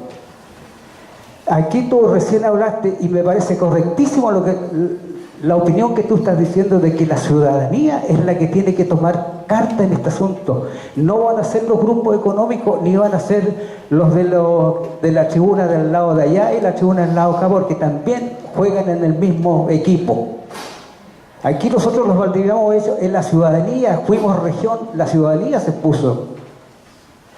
Fuimos la ciudadanía que colocamos con los cisnes. Y va a ser la ciudadanía que va a tener que tomar asunto en este asunto, porque esto ya vemos de que la autoridad está completamente desorientada, está completamente corrupta. Esa es la palabra fuerte, es dura, pero es la realidad. Y eso nos lo deja ver. Y la sociedad está con una venda en los ojos, no quiere oír y no quiere escuchar y no quiere ver. Bueno, perdón, gracias por el comentario. Como tú bien dices, la acción ciudadana es muy importante, desde lo que hacemos en el colegio con nuestros hijos hasta lo que hace una junta de vecinos, por ejemplo, cuando construye una plaza o se encarga de mantener una plaza. Entonces, la arborización, por ejemplo, urbana es muy importante en lugares donde las temperaturas son muy altas. Puede bajar 2 o 3 grados la temperatura, no sé, de 36 a 33 a 32 grados por el solo hecho de tener una calle con una arborización adecuada. Entonces, pero no sé si nosotros vamos a llegar a esos niveles de temperatura extrema, pero efectivamente uno puede planificar la mitigación de esos efectos de eventos climáticos extremos plantando árboles. ¿Fija? Y eso lo podemos hacer en la casa, lo podemos hacer en la plaza, lo podemos hacer con nuestra junta de vecinos, lo podemos hacer en el patio del colegio de los chicos. Entonces hay pequeñas acciones que van sumando, pero tiene que nacer del empoderamiento ciudadano. Hola, acá a tu izquierda. Hola, yo quiero hacerte una consulta que tiene que ver, bueno, en realidad son dos. Una como una escala macro, yo trabajo en el área de planificación y me gustaría que nos pudieras comentar cuáles pueden ser algunos aspectos o condicionantes del cambio climático que se pudieran incorporar en la planificación territorial hoy día, entendiendo cuáles son, digamos, sus áreas y sus facultades que están ya declaradas en la norma, como decía un poco Héctor, y que en realidad a veces suelen ser un poquito una camisa de fuerza, ¿cierto?, para querer hacer algunas cosas que hoy día no podemos materializar. Y la segunda pregunta tiene que ver con aspectos más operativos y cotidianos, porque cuando hablamos de este tema hay como dos escalas. Una es la escala, ¿cierto?, cuando vemos el planeta, digamos, y vemos nuestro contexto como en el universo, y otra es en la escala cotidiana, el diario vivir, en el fondo las acciones como diarias que nosotros pudiéramos hacer como para aportar en la mitigación y en la adaptación a este tema. Yo creo que en ese sentido también hacer un pequeño comentario respecto a lo vulnerable que es nuestro país, debido a lo diverso que es en los aspectos climáticos, geomorfológicos, culturales. Entonces, cómo nosotros pudiéramos tomar acciones cotidianas, como por ejemplo algo tan simple como lo que tú comentas de plantar árboles, y cómo también desde la mirada global, desde la planificación territorial, pudiéramos tomar algunos elementos o variables que pudiéramos incorporar. Gracias. Desde la perspectiva territorial, se me ocurre así rápidamente, mientras tú hablabas, yo sé que, por ejemplo, las regiones tienen un plan de ordenamiento territorial regional, ¿ya? Pero entiendo que tampoco tiene mucha fuerza finalmente sobre lo que efectivamente se ejecuta. Pero yo pensaría, por ejemplo, en identificar las cuencas de las cuales nos abastecemos y proteger esas áreas. O sea, con lo controversial que podría ser pedirle a alguien que no necesariamente use su parcela, su campo, con actividades productivas, por ejemplo, que involucran deforestación. Con lo controversial que puede ser eso, deberíamos, como ciudadanos, como país, como comunidad, llegar a ese tipo de acuerdos en que se protejan estas cuencas que nos abastecen. Probablemente el mecanismo es que detrás hay alguna subvención, que efectivamente si el propietario tiene alguna pérdida económica por no usar ese terreno, ¿cierto? Hay una compensación detrás, por supuesto, no se puede dejar en el aire. En varios países del mundo funciona así el sistema, para mantener los servicios ecosistémicos. Por lo tanto, las cabeceras de cuenca, las cuencas, respetar, por ejemplo, los bordes de los ríos, y evitar la intervención de los bordes de los ríos. Otra acción territorial podría ser, en términos de actividad económica. Yo veía el año pasado un dato de la Subsecretaría de Turismo que decía que el turismo en Chile genera más empleo directo que la minería. Probablemente los niveles de ingresos económicos no son los mismos los de la minería, y a lo mejor el turismo no aporta al PIB como la minería. Pero te aseguro que los emprendimientos turísticos locales a lo largo del territorio permitirían, por ejemplo, conservar los recursos naturales, porque en eso se sustenta hoy en día el turismo en Chile. De hecho, Chile fue elegido como por segundo año consecutivo, uno de los el principal destino a nivel mundial para el turismo de naturaleza, turismo de aventura. Entonces tenemos ahí un potencial que nos permitiría, por ejemplo, hacer una especie de conversión en nuestra actividad económica. Entonces, hay distintos niveles de acción. Y en lo cotidiano, mi mujer se va a reír de mí porque yo hago pocas de estas cosas. Ella es la que recicla en la casa, qué sé yo, y tiene la compostera y todo, pero efectivamente funciona, ¿ya? Separar los residuos orgánicos, hacer el compostaje, esa tierra se utiliza, se mejora el suelo y generamos menos basura. El no consumir, por ejemplo, cosas de manera innecesaria. Nosotros somos el país que más desechos tecnológicos produce en Latinoamérica. Entonces, a lo mejor, si yo no cambio mi teléfono cada 6 meses, estoy reduciendo en un 10% mi huella de carbono. Porque ese teléfono trae una batería, trae una pantalla, alguien lo transportó. Todo lo que nosotros consumimos tiene una huella de carbono detrás.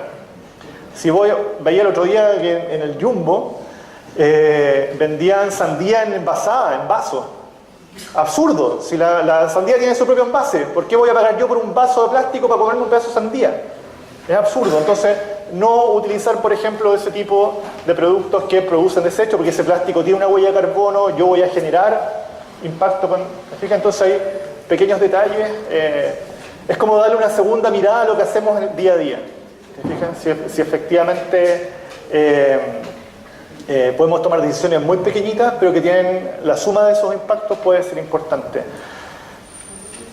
Aquí voy a salir un poco de contexto, pero cuando todo el mundo, todas las ciudades que planifican cómo se construyen las ciudades están trabajando para expandir las ciudades y generar microcentros urbanos, ¿cierto?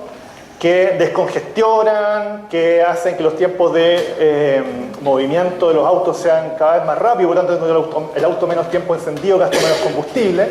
Todas las ciudades del planeta hacen eso, están tratando de hacer eso, y nosotros ponemos los estacionamientos debajo de la casa. Y traemos a todos los autos de la ciudad, los concentramos en la plaza. Y vamos a tener 2 o 3 moles en 4 manzanas de redonda. Y vamos a meter 3.000 autos más al centro de la ciudad. Y vamos a aumentar los tiempos de traslado, y vamos a aumentar los tiempos del auto encendido. ¿Te fijas? Entonces, yo creo que, por ejemplo, es una mala decisión. Sin duda, en términos de huella de carbono. Y podemos tomar nosotros decisiones parecidas en nuestra propia casa. Leía el diario hoy día sobre algo que en la charla de un científico del Congreso del Futuro de Santiago, y él le daba mucha importancia a la alimentación que tenemos actualmente, que es en base a proteína animal. Dice que se deforesta mucho para darle territorio a donde estén los animales, especialmente vacunos, y también plantar, en vez de sembrar para nosotros, se siembra para los animales, para que ellos se alimenten, y se ha deforestado demasiado por los animales. En cambio, dice que nosotros podríamos perfectamente alimentarnos de proteína vegetal, que es mucho más, que más proteína que la proteína animal. Y entonces tendría que venir un cambio cultural de ser vegetarianos, no por la onda amorosa, porque no también por eso, pero para que se deje de deforestar. Y también, por otro lado, leía en otro lugar que los animales producen gases que producen mucho gas, CO2. Entonces, si nosotros cambiamos nuestra cultura, nuestros hábitos de alimentación, vendría una gran ayuda contra el recalentamiento global. Además dice que se pierde mucha alimentación, se consume muy poco y se bota mucha comida, que también trae CO2. Eso es lo que quería decir. Sí, bueno, estoy de acuerdo con eso. De hecho, la ganadería produce mucho metano, que es un gas de invernadero. Y también hay, dependiendo de los lugares del mundo, por ejemplo, en Amazonas, se deforesta mucho, como usted dice, para la ganadería. Pero ojo, que hoy en día la soya ha subido tanto de precio que estamos deforestando para plantar soya. Entonces yo no sé, habría que hacer la medición de cuál es la huella de carbono de la vaca, probablemente es más, 1 kilo de carne que 1 kilo de soya. Pero no es tan disparejo, digamos. Ahora, yendo a un análisis más bien biológico, nosotros somos omnívoros. Sí o sí, evolucionamos como animales omnívoros y necesitamos proteína animal. Es una discusión así enorme, podemos estar un año discutiendo ese tema. Y no voy a vender mi parrilla. No. Pero efectivamente necesitamos proteína animal y yo creo que modificando, por ejemplo, las técnicas de crianza de animal, uno puede reducir mucho las emisiones de CO2 por la producción animal. Eso sin duda. Solo un comentario ahí, o sea, la soya que se produce es para alimentar vacas. Oye, porque la soya que se produce es para alimentar vacas, no para alimentar lo que es. Ya, gracias. Y lo otro es que no se trata de dejar de comer carne, como usted lo dice, son omnívoros, pero comer carne una vez a la semana le daría tremenda diferencia. O lo cambiamos por pescado, por ejemplo. Sí, claro, pero comer una vez a la semana carne le hace tan diferencia como ser vegano, es comer carne una vez a la semana. Es suficiente, porque no es la familia. Ya, perfecto, gracias. Milton acá. Muchas gracias por la charla. Estuviste hablando harto como de los impactos, así lo entendí yo, más como sociales, hacia nosotros mismos como especie. Pero ¿qué pasa con el resto de la biodiversidad? ¿Cuáles, en tu opinión, son los mecanismos que tendrían la flora y la fauna para adaptarse también al cambio climático? Bueno, profesor Bacigalupe, difícilmente yo lo voy a poder enseñar, dado que usted hace poco publicó un paper sobre el valor de la plasticidad fenotípica en anfibios para resistir el cambio climático. Pero me voy a agarrar de ese mismo paper, para en el fondo plantearles que sí, las respuestas son múltiples, ¿ya? Por ejemplo, en el caso de las plantas se habla que una de las formas de enfrentar el cambio climático tiene que ver con su capacidad de dispersión. Aquellas plantas que, por ejemplo, son las semillas transportadas por el viento, pueden alcanzar muchos kilómetros de distancia lugares que son más adecuados para crecer. Por lo tanto, la especie, en el fondo, se va, por decirlo de una manera simple, se va a trasladar porque va a encontrar los ambientes adecuados. Pero aquellas plantas que no tienen esa capacidad y, por ejemplo, que dependen de la dispersión por animales o que tienen frutos pesados que caen en el mismo lugar, como podría ser, por ejemplo, el caso de la Araucaria, que además tiene una distribución restringida, tendrían mucho más riesgo de extinción. Además, hay otro tipo de efectos pensando en temas de biodiversidad. Por ejemplo, nosotros tenemos un experimento de simulación de cambio climático donde tenemos techos adentro del bosque y sacamos el agua. Ya lleva 5 años. Uno de los efectos es, por ejemplo, que el ulmo produce menos flores y de menor calidad. Entonces eso genera efectos en cadena, porque si yo tengo árboles que tienen menos flores, tengo menos polinizadores. Y si tengo menos polinizadores, tengo menos depredadores de esos polinizadores. Y por lo tanto, voy debilitando o adelgazando mis cadenas tróficas hacia arriba. ¿Ya? Y podría tener efectivamente efectos en la diversidad. Para Chile, aparte de su paper, profesor, son pocos los trabajos que yo conozco sobre temas de biodiversidad en términos del efecto directo del cambio climático. Seguramente hay, pero en general, si mal no recuerdo, es un roedor que fue declarado el primer mamífero, extinto producto del cambio climático, que ese artículo salió en 2017, que era endémico de una pequeña isla, ¿ya? Y esa isla se ha reducido cerca de un 60% la superficie, producto del efecto de las marejadas, y por tanto se redujo tanto el hábitat de ese roedor que se extinguió, ¿ya? Entonces efectivamente podemos empezar a ver desde ese tipo de efectos dramáticos hasta otros no tanto. Pero en general las especies deberíamos esperar que sean plásticas y que la evolución les ayude a avanzar. Ahora, ojo que los tiempos de la evolución son súper largos, estamos hablando de miles de años. Y el cambio climático es básicamente un machetazo a la evolución.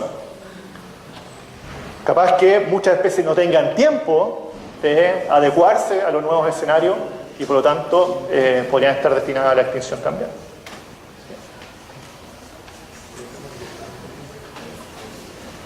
Buenas tardes, gracias por acercar la ciencia a nosotros, los ciudadanos comunes y corrientes, que nos mantenemos interesados, pero no estamos cotidianamente en contacto con todos estos cambios tan importantes para nosotros.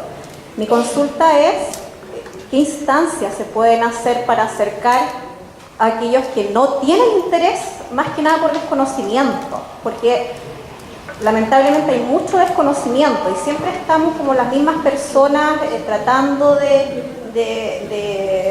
nutrirnos con esta información, pero cómo llegamos a la población, a los colegios, por ejemplo, en donde ni siquiera están las mallas curriculares el tema del cambio climático, en donde las personas que tienen grandes terrenos, campesinos, mapuches, que no saben bien cómo o no están cercanos a este conocimiento, entonces para ellos es mucho más fácil arrendar a una transnacional para que planten justamente los pinos y eucaliptos, y eso lo veo muy cotidianamente. A mí me encanta la naturaleza y estoy siempre saliendo a terreno, hablando con gente desconocida, gente que tiene muchas tierras, y para ellos es muy fácil. Ellos generalmente hacen dinero limpiando, ellos llaman limpiar, a talar toda la naturaleza, el bosque nativo, y ven, obviamente, por desconocimiento, venden por loteos o para camping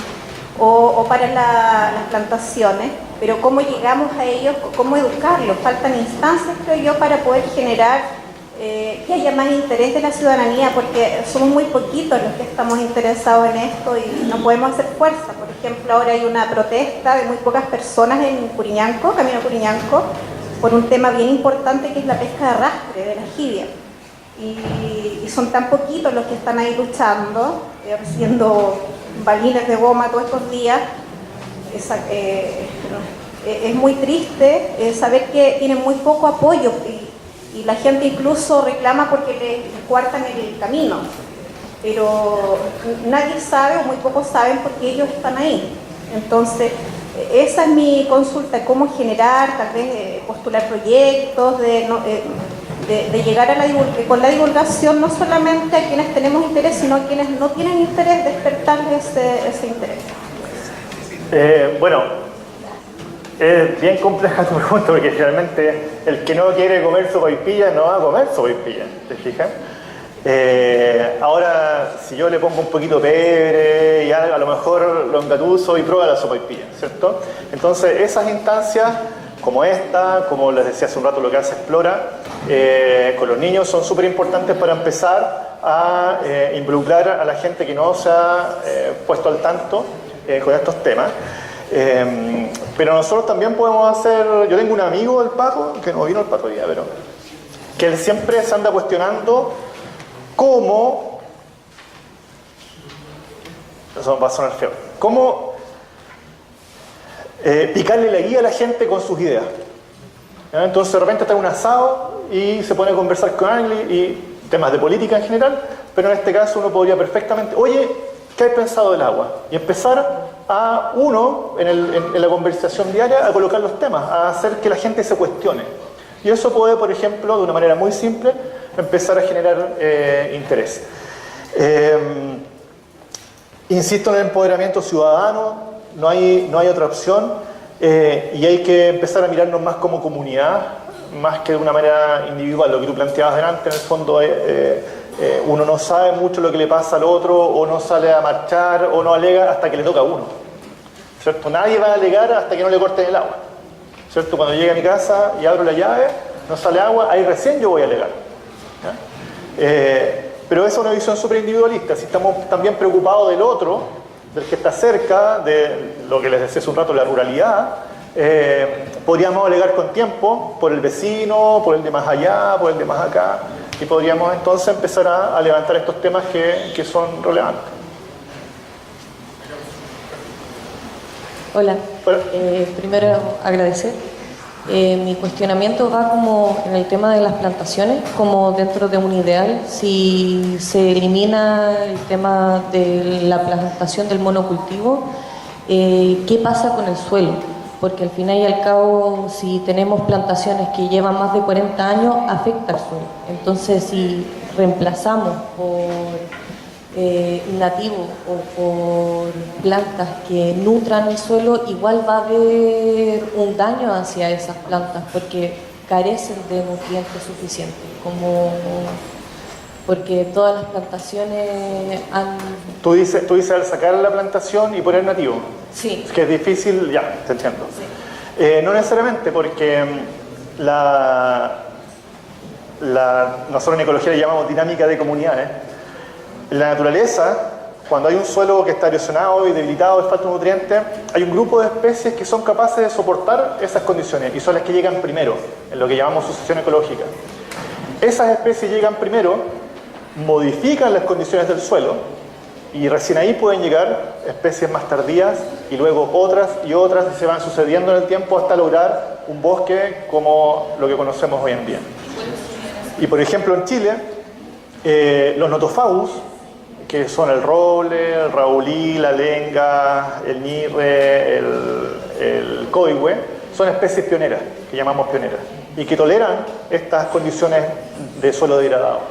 Entonces, por eso habitualmente, cuando se restaura con bosque nativo, se usa mucho el coihue, porque aguanta estas condiciones, dependiendo de la zona, que sea. Pues también puedes partir con maqui, notro. El notro es una especie pionera de rápido crecimiento que además tiene unas raíces bien especiales, que se llaman raíces proteoideas. Una colega que las estudia, yo no las estudio, pero siempre la escucho a ella. Y estas raíces lo que hacen es que solubilizan los nutrientes que están atrapados en los minerales y la planta los puede tomar. ¿Te fijas? Entonces la planta se instala ahí. Después que crece, esa planta bota hojas y esa hoja viene con nutrientes, materia orgánica, el suelo cambia, mejora y entonces puede venir una segunda especie. Entonces los procesos de restauración se hacen habitualmente simulando lo que ocurre en la naturaleza por etapas. Entonces se puede hacer. Hola, primero quiero agradecerte porque me voy sabiendo cosas que no sabía antes, hasta antes de esta charla. Pero mi duda o la consulta es, claramente uno de los temas importantes es la conciencia de los seres humanos respecto a lo que nos está pasando y hacer solidario con el prójimo. Pero con el nivel de conocimiento que ha alcanzado la humanidad hoy en día, o el conocimiento, me surge la duda, ¿no es factible, por ejemplo, alterar genéticamente árboles o plantas, cosa que éstas consuman más CO2 y además consuman menos agua? ¿Eso no es posible? Sí, hay gente que está trabajando en eso, pero más que alterar genéticamente, así como hay variabilidad climática, en las poblaciones de las distintas especies también hay variabilidad. Yo optaría más por identificar aquellas especies o individuos dentro de una especie que tengan estas características, como lo hacían los antiguos, digamos. Yo agarro la papa más grande y las voy separando y planto papa más grande y así al tiempo tengo el medio papón, ¿cierto? Pero así lo hacían los antiguos. También se puede hacer, ¿cierto?, con aquellas plantas que consumen menos agua, fijan más CO2. Entiendo que sí, con modificación genética se puede, pero yo creo que están en la naturaleza esas especies, lo que hay que hacer es identificarlas. Hoy día tenemos las capacidades, por ejemplo, de identificar aquellas especies más o menos tolerantes a la sequía, por ejemplo. Ya fisiológicamente, uno identifica un punto crítico de no retorno, y yo puedo comprar la especie A, la B, la C y la D, y puedo decir finalmente, esta aguanta mejor un evento de sequía extremo. Por lo tanto, decido plantar esa. Dentro de 200 coihue también lo puedo hacer. En el caso anterior yo comparaba especies distintas, coihue, roble, mañío, lo que sea. Acá dentro de una especie, en una población, también hay variabilidad. Entonces, por ejemplo, si queremos preservar la araucaria, yo puedo tomar dentro de todas las araucarias, identificar aquellas araucarias madres que son más tolerantes que otras a la sequía. Y desde ahí sacar los piñones y plantar con esa. Entonces esa característica de resistencia a la sequía la propago en mi población. Se pueden hacer esas cosas. Y la tecnología está para hacer modificación genética también. Sí. ¿Aló? ¿Aquí? ¿Hola? ¿Acá? Acá atrás. Hola. Gracias. Agradecerte por la charla primero. Y tú hablaste de un cambio cultural que se está dando debido al cambio climático. Mostraste el ejemplo de los Himalayas, o sea, de los esquimales. Sí. Y la pregunta va enfocada un poco a si no es necesario plantearse un cambio cultural también desde el otro lado, digamos, porque tú hablabas de cómo los esquimales están optando por el modelo capital para sobrevivir. La pregunta es si no deberíamos mirar hacia el otro lado desde un modelo del capital hacia las culturas que saben justamente preservar y conservar sus ambientes, que han sabido por más tiempo, por más siglos que los que llevamos extrayendo los recursos. Entonces, la pregunta en realidad va en dos partes. Una, si aparte de los informes de la IPCC que demuestran que las prácticas agroecológicas son más fehacientes a enfriar el planeta, creo que en el segundo o tercer informe aparecen esos datos que no se han tomado dentro de la discusión política, todo esto. La otra parte de la pregunta es justamente preguntarse cuáles son los efectos que ha tenido la comunidad científica, de la que yo en algún momento fui parte, junto con el aspecto político. Yo sé que cuesta mucho desde la comunidad científica plantearse en aspectos políticos, porque son cosas que son como ramas distintas, digamos, pero yo creo que estamos en un momento crítico donde es necesario empezar a generar ese vínculo, justamente por esta necesidad del cambio cultural del que tú hablabas. Existen culturas con las que estamos cohabitando que tienen conocimientos ancestrales, referentes tanto a la botánica como a la retención de agua de los suelos, a muchos de los datos que tú estás dando ahora con cifras. Ellos lo conocen desde la cosmovisión, desde la cultura, desde las prácticas. Entonces, ¿cuáles son los alcances que tiene la ciencia para llevar estos conocimientos desde las poblaciones, desde las comunidades, hacia las políticas públicas? Y yo creo que quizá esa es una de las misiones que la comunidad científica tiene en estos 10 años que nos quedan para evitar sobrepasar la barrera de los 2 grados. O sea, yo concuerdo contigo 100%, digamos, la mirada que hay que dar es no pasar del cooperativismo al capitalismo como los esquimales, sino que al revés. O sea, si seguimos en un régimen capitalista basado en competencia no vamos a llegar a ningún lado, ¿ya? Concuerdo contigo que la mirada es la contraria, una visión mucho más comunitaria y de cooperativismo. El desafío como científico es súper peludo, porque lo que tú me estás planteando en el fondo es cómo llevar ese conocimiento ancestral hacia la política. Difícilmente podemos llevar lo que nosotros hacemos a la política, porque habitualmente te dicen cuánto cuesta, cuánto demora, y nosotros somos muy malos en dar números. Habitualmente nuestra respuesta es depende, y la tapa suena en Japón, ¿ya? Porque claro, depende si tengo un año extremo, no tengo un año extremo, si es esta especie, si es la otra, depende. Entonces tenemos que, y hay una autocrítica, tenemos que nosotros, la comunidad científica, aprender un poco a poner nuestros temas. Y ahí se están haciendo algunos esfuerzos. Por ejemplo, hay una iniciativa que se llama Ciencia al Congreso, ¿ya? No está la Olga Barbosa aquí, pero la Olga está involucrada en ese tema. Y en el fondo lo que se busca es finalmente levantar conocimiento relevante para la toma de decisiones y que la toma de decisión política se haga con criterios técnicos. Porque eso es lo que no hemos logrado. Uno ve en las noticias finalmente un anuncio de una nueva política, un nuevo reglamento, de una nueva acción, y uno dice, pero ¿cómo hacen esa estupidez? Pero es que nosotros no estuvimos ahí tampoco para decirlo. ¿Te fijas? Entonces hay que ser autocríticos y ese puente hay que construirlo. O sea, yo sé que se está trabajando fuerte en construirlo, pero no es fácil. Y mucho más difícil entonces llevar temas, en este caso, en el caso de las comunidades, del conocimiento ancestral, en que no son datos cuantitativos. ¿Te fijas? Eso es lo complicado. Si me aprueban el Fondesit que mandé este año, lo que busco justamente es hacer eso. Rescatar el conocimiento ancestral de los pehuenches en torno a la Araucaria, porque ellos saben dónde están las que producen piñones y las que no, cuando hay buen tiempo, cuando hay mal tiempo, cuando hay lluvia, cuando hay sequía, y finalmente no validar, pero sí hacer converger el conocimiento científico con el conocimiento ancestral para rescatarlo y ponerlo en valor. Milton, por acá. Como tú bien dijiste, estamos formulando la ley marco de cambio climático para nuestro país, lo cual va a permitir tener en rango de ley temas de cambio climático, lo cual no había ocurrido porque lo que ha habido hasta el momento son más bien medidas voluntarias. En ese sentido, la primera discusión ha definido 8 objetivos, en el cual está la gobernanza, la coordinación interministerial, intersectorial de los servicios, la relación que se pueda generar con instrumentos de planificación territorial, con instrumentos de gestión ambiental, entre otros. ¿Qué te parece a ti clave en que, entendiendo lo que es una ley marco que no va a entrar en muchos detalles, que debe tener una ley marco para nuestro país, que podría ser uno de los que yo nombré u otro que tú crees que no ha estado en la discusión hasta ahora? Mira, si lo digo lo compran y lo ponen, ¿no? Si lo digo lo compran y lo ponen en la ley. No. Mira, a mí me gustaría, más que un punto en particular, me gustaría que el espíritu de la ley estuviera o reconociera que los recursos naturales y su uso debieran ser, no suena bien de un bien común, ¿ya?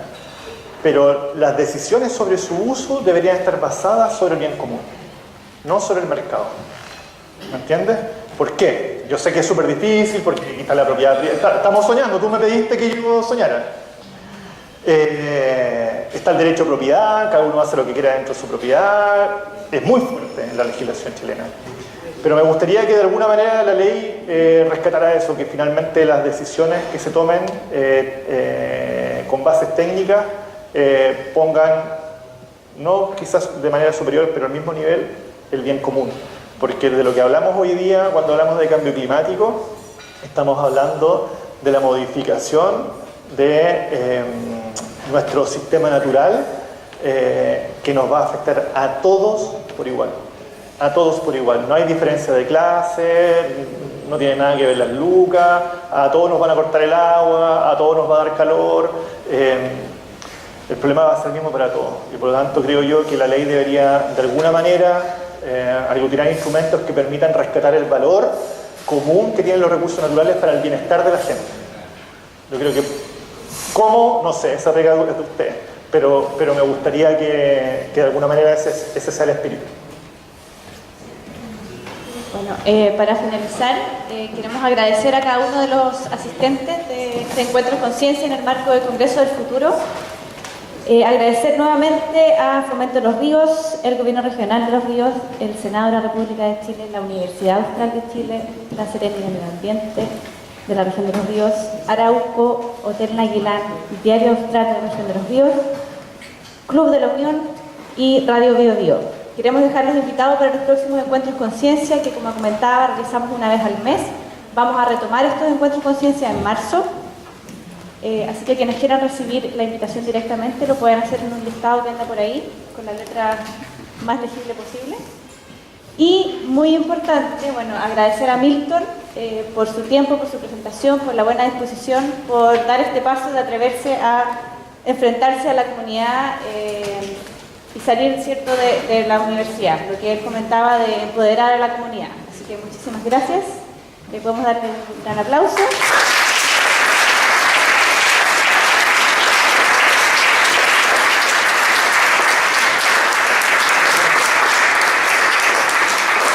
Y antes de que se nos arranquen, quiero dejarlos invitados para el evento central del Congreso Futuro Los Ríos, que es este viernes 18. Desde las 9 de la mañana hasta la 1 de la tarde hay invitados muy importantes, internacionales y nacionales, en el aula magna de la Universidad Austral de Chile. Pueden inscribirse, hay una inscripción online gratuita, es una actividad gratuita de divulgación científica, igual que esta, en la página de congresofuturo.cl, y ahí tienen que ver los próximos eventos, y ahí está el evento de los ríos en Valdivia. Así que muchas gracias y buenas noches.